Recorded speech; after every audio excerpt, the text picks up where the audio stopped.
अगर आपके पास भी लिथियम बैटरी है और आप उसकी लाइफ साथ ही उसका बैकअप और परफॉर्मेंस बढ़ाना चाहते हैं, तो इस तरह के एक छोटे से मॉड्यूल से आप कर सकते हैं। ये जो मॉड्यूल है इसको बैलेंस चार्जिंग बोर्ड कहते हैं और ये दो तरह के आते हैं। एक होता है पैसिव बैलेंस चार्जिंग बोर्ड, दूसरा एक्टिव बैलेंस चार्जिंग बोर्ड। ये एक्टिव वाला है, मैं कैमरे को जूम करके आपको दिखाता हूँ। आप देखेंगे इसमें इंडक्टर लगे हैं। जो पैसिव बैलेंस बोर्ड होता है उसमें इंडक्टर नहीं लगा होता, इसमें काफी सारे एसएमडी कंपोनेंट आप लगे हुए देखेंगे। तो मुख्य जो कंपोनेंट है वो इंडक्टर है। इंडक्टर को देख के आप ये पहचान कर पाएंगे कि ये एक्टिव बैलेंस चार्जिंग बोर्ड है। पैसिव बैलेंस चार्जिंग बोर्ड को आप फिगर में देख पाएंगे, कुछ इस तरह के होते हैं और उनमें क्या होता है कि इंडक्टर की जगह पे रेजिस्टेंस होती है और रेजिस्टेंस में ही जो सेल एक्स्ट्रा चार्ज हो जाता है उसको, उसकी एनर्जी को रेजिस्टेंस द्वारा हीट के रूप में वेस्टेज कर दिया जाता है। तो इस तरीके से वो बैलेंसिंग करता है और इसमें इंडक्टर लगा है। अच्छा, इस बैलेंस चार्जिंग बोर्ड में आप देखेंगे कि इसमें एक और सेफ्टी फीचर दिया है, यहाँ पे फ्यूज भी लगे हैं। तो ये जो फ्यूज आप देख रहे हैं, ये अगर कनेक्शन गलत हो जाते हैं तो ऐसी स्थिति में ये फ्यूज जो है ओपन हो जाएगा और सर्किट हमारा बच जाएगा। इस बैलेंस चार्जिंग बोर्ड में आप देखेंगे 3 एलईडी इंडिकेटर लगे हैं। अगर एक एलईडी इंडिकेटर इसमें ग्लो होता है तो वो किन्हीं 2 सेलों के बीच में एनर्जी ट्रांसफर को दिखाता है। यहाँ पर एनर्जी एक सेल से दूसरे सेल में ट्रांसफर होती है, ना कि हीट के रूप में बर्बाद होती है। इस बैलेंस चार्जिंग बोर्ड की पीसीबी में अपोजिट साइड में कोई भी कंपोनेंट नहीं लगा है, सभी कंपोनेंट हमें इसी साइड लगे हुए दिख रहे हैं। इस बैलेंस चार्जिंग बोर्ड के साथ में हमें एक कनेक्शन लीड भी मिली है जिसमें एक कनेक्टर लगा और काफी सारे इसमें वायर जो है वो लगे हुए हैं। इन्हीं का कनेक्शन हमें अपने बैटरी पैक में करना होता है। तो चलिए मैं इस लीड को कैसे हम इस बैलेंस चार्जिंग बोर्ड में कनेक्ट करेंगे उसको देखेंगे। तो पहले इस लीड को हम खोल लेते हैं और इसके कनेक्शन हमें बैटरी में करने होंगे। बैटरी में हर सेल के साथ इसके कनेक्शन किए जाएंगे। यहाँ पर जो हमारा 4S बैटरी पैक है ये लिथियम फॉस्फेट बैटरी पैक है और यहाँ से हमें आउटपुट मिलता है। BMS में ही आप देखेंगे B- का इंडिकेशन यहाँ पे है, B1 का इंडिकेशन जो है वो हमारा इस साइड पे यहाँ पे है और इसके बाद B2 का इंडिकेशन आप देखेंगे इस जगह पे है। यहाँ पे B2 का कनेक्शन होगा, यहाँ पे B3 का कनेक्शन होगा और ये हमारा लास्ट B4 है। तो इसी तरह से अब हम क्या करेंगे, जो B- है वहाँ पे हमारे इस कनेक्शन लीड का जो ब्लैक वायर है उसको कनेक्ट करेंगे, बाकी उसी के साथ साथ आगे कनेक्शन करते जाना है। कनेक्शन कैसे होंगे अभी मैं आपको करके दिखाता हूँ। अच्छा, इसके बाद हम टेस्टिंग भी करेंगे, काफ़ी सारी टेस्टिंग करेंगे कैसे ये बैलेंसिंग करता है, सारा कुछ आप डिटेल में जान पाएंगे। यहाँ पर मैं आपको बताना चाहूँगा कि BMS में ज़्यादातर लिखा होता है कि कौन सा किस जगह पे कनेक्शन किया जाएगा। यहाँ पर B- लिखा है, इसके बाद आप देखेंगे यहाँ पर B1 लिखा है, यानी ये पहले सेल का पॉजिटिव है। इसके बाद यहाँ पर आप देखेंगे B2 लिखा है, ये दूसरे सेल का पॉजिटिव है। इसके बाद यहाँ पर B3 लिखा है, यहाँ पर ये तीसरे सेल का पॉजिटिव है और इसके बाद ये B4 लिखा है, यहाँ पर B4 या B+ लिखा होगा जो कि चौथे सेल का पॉजिटिव होगा। तो बस इसी तरह से अब हमें कनेक्शन जो है वो करते जाना है। पहले मैं इस बैलेंस चार्जिंग बोर्ड को ये देखता हूँ कि इसको सबसे सुटेबल जगह कहाँ रहेगी बैटरी पैक में, इसको कहाँ पे लगाया जा सकता है। तो इस जगह पे अगर हम इसे लगा देंगे तो सबसे बेहतर रहेगा। यहाँ पे स्पेस भी दिया गया है और किसी तरह की कोई समस्या भी नहीं आएगी। यहाँ पर इसे लगाने से पहले आपको ये श्योर करना है कि ये जो कनेक्टर की पिन्स हैं ये स्क्रैच करके सेल की बॉडी के साथ शॉर्ट ना हो। तो यहाँ पर इस चीज़ का आपको विशेष ध्यान देना है। इनको मैं बाद में कट कर दूंगा, छोटा कर दूंगा और यहाँ पर डबल साइडेड टेप लगा दूंगा। ये थोड़ा सा उठी हुई भी रहेंगी जिससे कि ये सेल को शॉर्ट ना करें। तो अभी मैं केवल कनेक्शन करना आपको दिखाता हूँ। जो हमारा कनेक्शन लीड है इसके इस सॉकेट को हम बैलेंस चार्जिंग बोर्ड के इन पिन्स के साथ में कनेक्ट करेंगे, क्योंकि यहीं से हमें साइज जो है उसका मेजरमेंट करना है, एक्स्ट्रा वायर हमें हटाने हैं। यहाँ पर आप देखेंगे कुछ इस तरह से ये हमारे बैलेंस चार्जिंग बोर्ड में कनेक्ट हो जाएगा कनेक्टर। चलिए इसको मैं कनेक्ट ही कर देता हूँ। यहाँ पर आप देखेंगे मैंने इसे कनेक्ट कर दिया है। तो ब्लैक वायर जो है ये B- में लगेगा, यानी इतना बड़ा हमें कट करना है। तो यहाँ पे मैं इसे कट कर लेता हूँ और इसी तरह से बाकी जो वायर हैं उनकी मेजरमेंट हमें कर लेने हैं और उनको उतना ही बड़ा कट करना है, एक्स्ट्रा वायर नहीं रखने हैं। तो ये सभी वायर जो हैं इन्हें मैंने, आप देख पाएंगे, सही साइज में कट कर लिया है।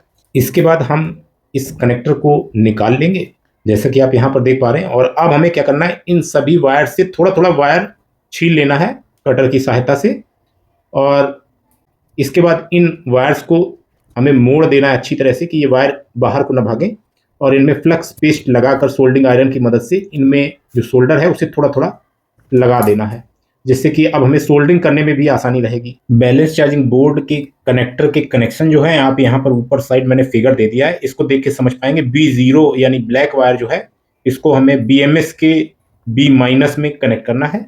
ये 0 वोल्ट से शुरुआत वाला वायर है, यानी ये निगेटिव है बैटरी पैक का। इसके बाद क्रमशः आप कनेक्शन जो है B1, B2, B3 और B प्लस यानी B4 के कनेक्शन जो है उन्हें कर पाएंगे। तो इस तरह से हमने सभी कनेक्शन जो है उन्हें कर दिया है।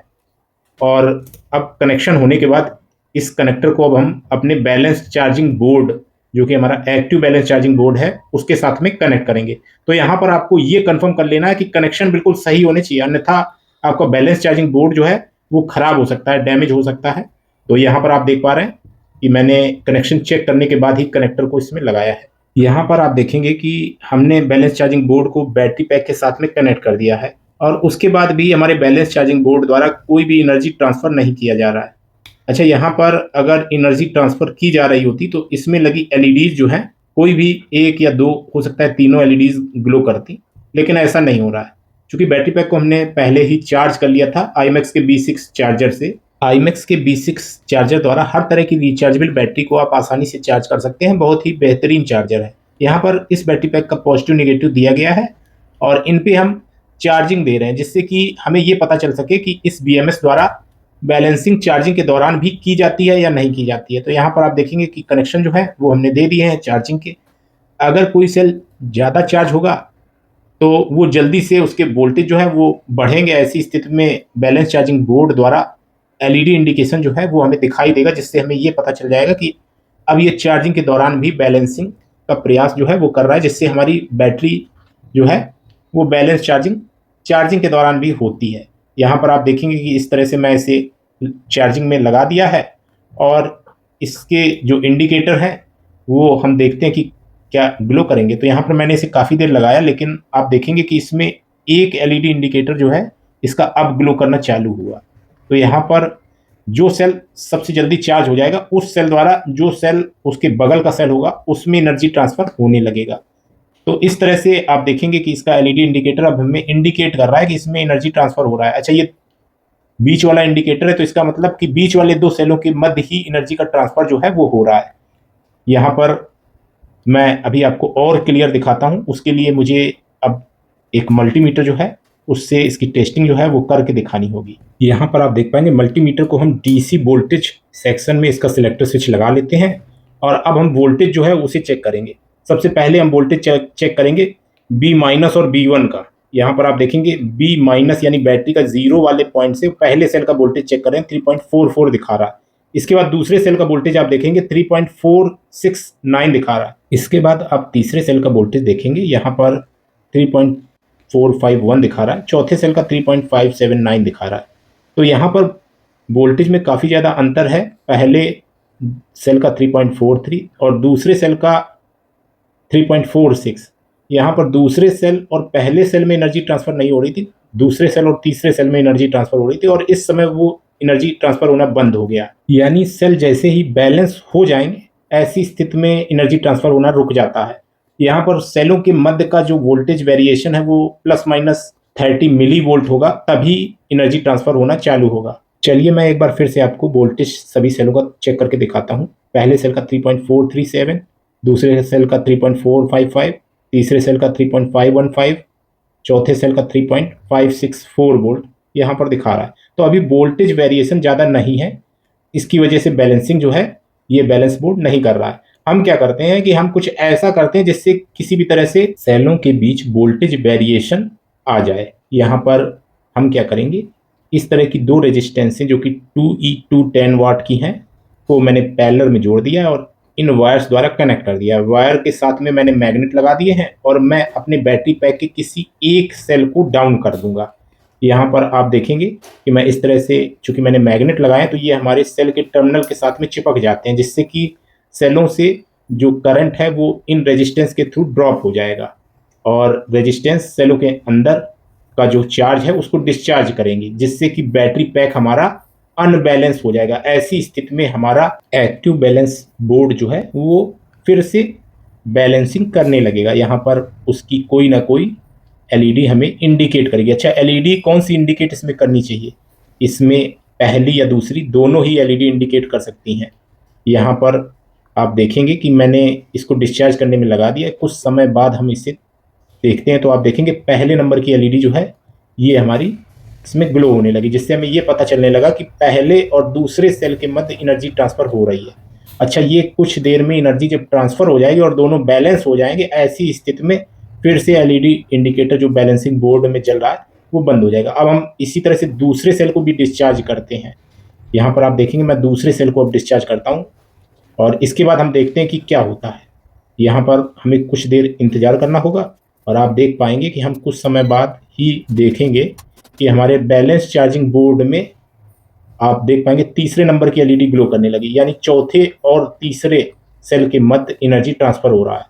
तो इस तरह से एनर्जी जो है एक सेल से दूसरे सेल में ट्रांसफर हो जाती है, जिससे ना तो एनर्जी वेस्टेज होती है और साथ ही हमारे बैटरी पैक का कोई सेल ओवरचार्ज होकर खराब नहीं होता। यहाँ पर आप देखेंगे मैंने अब जो रेजिस्टेंस है उसे हटा दिया है और अब हम ये देखेंगे कि कितनी देर बाद हमारे सभी सेल आपस में ये बैलेंस हो जाएंगे। तो ये मैं टाइम आपको नहीं बता रहा हूँ, एक आपको आइडिया दे रहा हूँ कि किस तरीके से बैलेंसिंग जो है इस बैलेंस बोर्ड द्वारा सेलों के मध्य होती है। यहाँ पर बैलेंस चार्जिंग बोर्ड की जो एलईडी पहले बंद होगी तो वही हमारी इंडिकेट कर देगी कि वो जो दो सेलों के मध्य एनर्जी ट्रांसफर हो रही थी वो बंद हो गई। यहाँ पर आप देखेंगे ये एलईडी इंडिकेटर तीसरे नंबर का बंद हुआ, तो इन दोनों के मध्य एनर्जी ट्रांसफर होना बंद हो गया, यानी ये दोनों बैलेंस हो चुके। अभी इन दोनों के मध्य जो है एनर्जी अब भी ट्रांसफर हो रही है, इसलिए ये एलईडी इंडिकेटर जो है हमें ग्लो करके ये इंडिकेट कर रहा है। चलिए हम इससे भी कुछ समय देते हैं और उसके बाद आप देखेंगे अब हमारी ये दो सेल जो थे ये आपस में बैलेंस हो चुके हैं। तो इस तरीके से बैलेंसिंग तो हमने देख ली। मैं आपको बताना चाहूंगा कि अभी वीडियो के दौरान ही मैंने ये लोड जो है बनाया था मैग्नेट और रेजिस्टेंस का इस्तेमाल करके, क्योंकि वीडियो में इसकी डिमांड थी तो हमें ये बनाना पड़ा।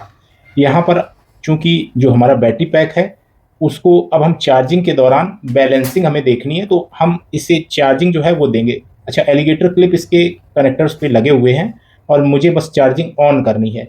यहाँ पर आप देखेंगे मैंने चार्जिंग इसकी ऑन कर दी है और अब हमें कुछ देर बाद यहाँ पर एक एलईडी इंडिकेटर इंडिकेट कर रहा है कि यहाँ पर इन दो सेलों के मध्य एनर्जी ट्रांसफर हो रहा है। क्योंकि इस साइड का सेल ज़्यादा चार्ज था इस साइड की तुलना में, तो यहाँ पर वो जब ज़्यादा चार्ज होगा तो ऐसी स्थिति में वो तुरंत फुल चार्ज हो गया, तो वहाँ से एनर्जी दूसरे सेल में ट्रांसफर होने लगी। यहाँ पर एनर्जी वेस्टेज नहीं हो रही है, जबकि पैसिव बैलेंस चार्जिंग बोर्ड अगर होता तो वहाँ पर एनर्जी रेजिस्टेंस में हीट के रूप में बर्बाद होती है। यहाँ पर एनर्जी एक सेल से दूसरे सेल में ट्रांसफर हो जाती है, क्योंकि इस एक्टिव सेल बैलेंस बोर्ड में इंडक्टर लगा है। तो यहाँ पर आप देख रहे हैं अभी एक ही एलईडी इसमें हमें इंडिकेट कर रही है कि इन्हीं दो सेलों के मध्य एनर्जी ट्रांसफर हो रही है। हो सकता है कुछ देर बाद कोई इसमें दूसरा सेल भी फुल चार्ज हो जाए, ऐसी स्थिति में उसके द्वारा भी एनर्जी जो है दूसरे सेल में ट्रांसफर होने लगेगी, यहाँ पर एनर्जी वेस्टेज नहीं होगी। आप यहाँ पर देख पा रहे हैं कुछ समय बाद ही हमें दूसरा एलईडी इंडिकेटर ये इंडिकेट करने लगा कि इन दो सेलों के मध्य एनर्जी ट्रांसफर हो रही है। यहाँ पर इनके बीच तो पहले से ही ट्रांसफर हो रही थी, अब यहाँ पर ये जो बीच वाले दोनों सेल इनमें एनर्जी ट्रांसफर हो रही है। अच्छा, इस तरह से बैलेंस चार्जिंग बोर्ड जो है वो एनर्जी को बचाते भी हैं, क्योंकि एनर्जी वेस्टेज नहीं करते हैं हीट के रूप में, उसको एक दूसरे में ट्रांसफर कर देते हैं। तो इस तरह से एनर्जी भी बचती है, साथ ही हमारे बैटरी पैक की लाइफ भी बढ़ती है, बैटरी पैक की इफिशिएंसी भी बढ़ती है, बैटरी पैक का परफॉर्मेंस भी बढ़ता है। तो इस तरह से जो एक्टिव सेल बैलेंसर हैं ये एक अच्छे विकल्प हैं, हालांकि ये अभी काफ़ी महंगे आते हैं। यहाँ पर अब मैं चार्जिंग जो है उसे निकाल देता हूँ और यहाँ पर कुछ देर बाद बैलेंसिंग होने के बाद ये इंडिकेटर जो है ये बंद हो जाएंगे। हालांकि बैलेंसिंग में बहुत टाइम लगता है, मैंने बहुत फास्ट करके वीडियो को आपको ये सब होते हुए दिखाया है। यहाँ पर बहुत समय लगता है बैलेंसिंग में, और अगर आप भी इस तरह के एक्टिव बैलेंसर परचेस करना चाहते हैं तो वीडियो के डिस्क्रिप्शन में मैंने लिंक दे दिया है और इन एक्टिव बैलेंसर को आप वहाँ से परचेस कर सकते हैं। अगर आप ये बैटरी पैक बनाना चाहते तो इसका भी लिंक वीडियो के डिस्क्रिप्शन और इन स्क्रीन में आपको मिल जाएगा। तो उम्मीद करता हूँ कि ये जो वीडियो है जिसमें मैंने एक्टिव सेल बैलेंसर के बारे में आपको जानकारी दी है आपको पसंद आया होगा और आपको कुछ नया सीखने को मिला होगा। आज की वीडियो में इतना ही। Thanks for watching, have a nice day.